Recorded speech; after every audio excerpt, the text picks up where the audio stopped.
Trump's Air Force One just made urgent detour on way to Asia today. Here's where he's heading now.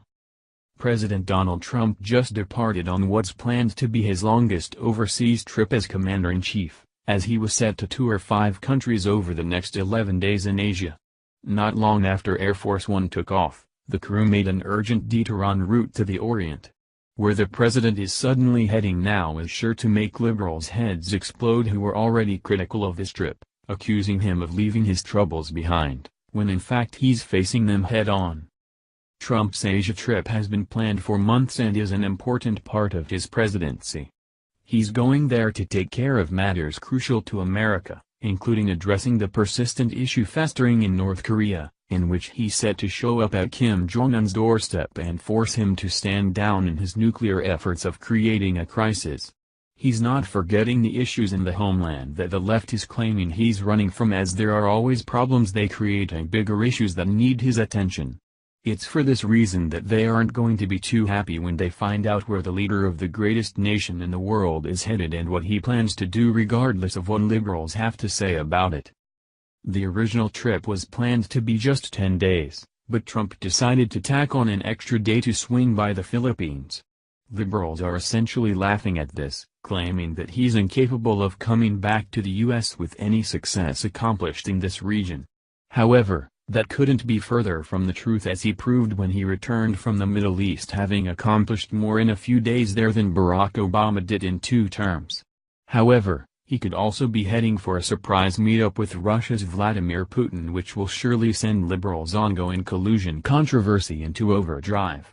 If this happens as it's rumored to, the timing is definitely Trump's awesome style, as it would be a well-played move considering all the time Congress is currently wasting on this Russian rabbit hole.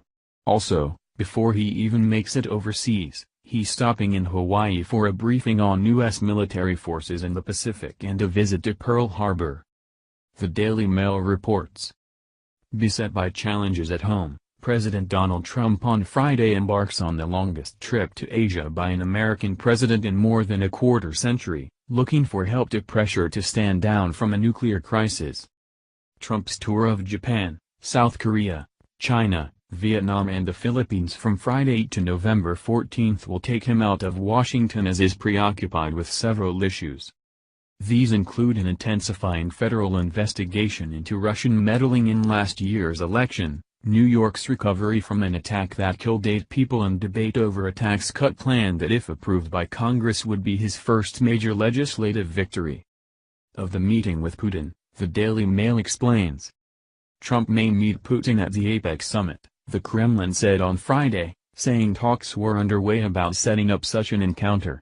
Putin and Trump first met at a G20 summit in Hamburg in July when they discussed allegations of Russian meddling in the U.S. presidential election, but agreed to focus on better ties rather than litigating the past.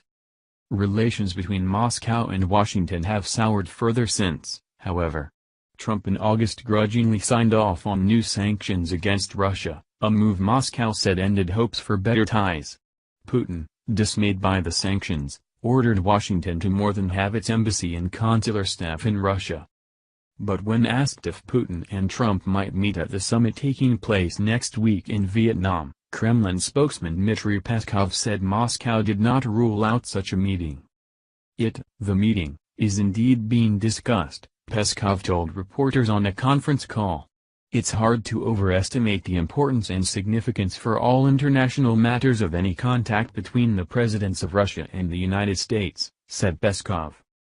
Trump is also set to make history with this trip, as no other president has spent as much time in Asia on one tour as he plans to, in the last 25 years.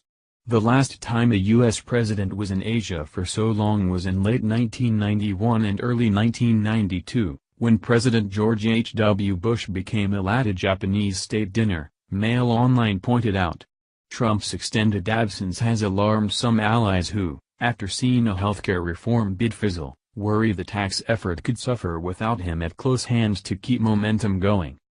It is too long a trip and will only further hurt his most important priority, which is getting his legislative agenda through Congress, an outside advisor to Trump, speaking on condition of anonymity, said. Going to Asia doesn't do anything to advance his tax cuts agenda or to help him in his re-election efforts. However, White House officials pointed out just how capable and efficient our president is, by stating that he's fully able to keep his focus on a number of pressing matters no matter where he is in the world. This is in part why Americans elected him, and he hasn't disappointed since he took office. In fact, he's performed exceptionally well under more pressure than any other president has ever had to endure, with the problems on his plate and the accusations from anti-American citizens who have stopped at nothing to try to take him down, and failed. Thank you for watching this video. What do you think about this? Share this on Facebook and Twitter along with your comments.